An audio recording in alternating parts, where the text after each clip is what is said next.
മുൻ പ്രധാനമന്ത്രി ഡോക്ടർ മൻമോഹൻ സിംഗിന്റെ നിര്യാണത്തിൽ കോൺഗ്രസ് രാജാക്കാട് മണ്ഡലം കമ്മിറ്റിയുടെ നേതൃത്വത്തിൽ അനുശോചന യോഗം നടത്തി. ലോകം കണ്ട ഏറ്റവും വലിയ സാമ്പത്തിക തന്ത്രജ്ഞനായിരുന്നു ഡോക്ടർ മൻമോഹൻ സിംഗ് എന്ന് നേതാക്കൾ അനുസ്മരിച്ചു.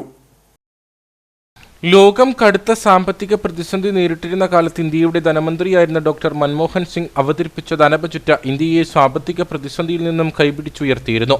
പിന്നീട് ഇന്ത്യയുടെ പ്രധാനമന്ത്രിയായിരുന്ന ഘട്ടത്തിലും വികസന പ്രവർത്തനങ്ങൾക്ക് ചുക്കാൻ പിടിച്ചിരുന്ന മൻമോഹൻ സിംഗിന്റെ നിര്യാണത്തിലാണ് രാജാക്കാട്ടിൽ സംയുക്ത അനുശോചന യോഗം സംഘടിപ്പിച്ചത്.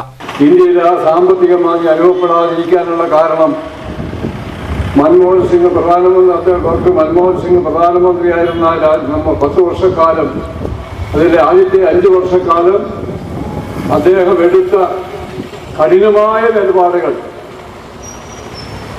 ഒരു കൂട്ടുകക്ഷി ഗവൺമെന്റ് മുന്നോട്ട് പോകുമ്പോൾ ഉണ്ടാകാവുന്ന എല്ലാ ബുദ്ധിമുട്ടുകളും ഉണ്ടായപ്പോഴും ആ ഗവൺമെന്റിനെ സംബന്ധിച്ച് ഗവൺമെന്റ് താഴെ പോകുന്ന സാഹചര്യം വരെ ഉണ്ടായ ആണവ കരാർ ഉൾപ്പെടെയുള്ള തീരുമാനം നടപ്പാക്കുന്ന സന്ദർഭത്തിൽ ഇച്ഛാശക്തിയോടുകൂടി ഈ ആണവ കരാർ ഈ രാജ്യത്തിന്റെ മുന്നോട്ടുള്ള പ്രയാണത്തിന് ആവശ്യമാണ് എന്ന തന്റെ ഉറച്ച വിശ്വാസവും ഈ രാഷ്ട്രത്തിന്റെ നിലനിൽപ്പും വളരെ പ്രധാനമാണ് എന്ന് ഊന്നി അദ്ദേഹത്തിന് ബോധ്യപ്പെട്ടതിന്റെ ഫലമായിട്ടാണ് കൂടെയുള്ള ഇടതുപക്ഷ പ്രസ്ഥാനം ഉൾപ്പെടെയുള്ള ആളുകൾ പോലും ആ ഗവൺമെന്റിന് പിന്തുണ പിൻവലിക്കേണ്ട സാഹചര്യം ഉണ്ടായിട്ട് പോലും താൻ വിശ്വസിച്ച നിലപാട്, തന്റെ നിലപാട് രാജ്യത്തിനും ജനതയ്ക്കും നല്ലതാണ് എന്ന് ബോധ്യമുണ്ടായ വെളിച്ചത്തിലാണ് ആണവ കരാർ ഉൾപ്പെടെ പാർലമെന്റിൽ പാസാക്കാനുള്ള സാഹചര്യമൊക്കെ ഉണ്ടായത്. മണ്ഡലം പ്രസിഡന്റ് ജോഷി കന്യാകുഴി അധ്യക്ഷനായിരുന്നു.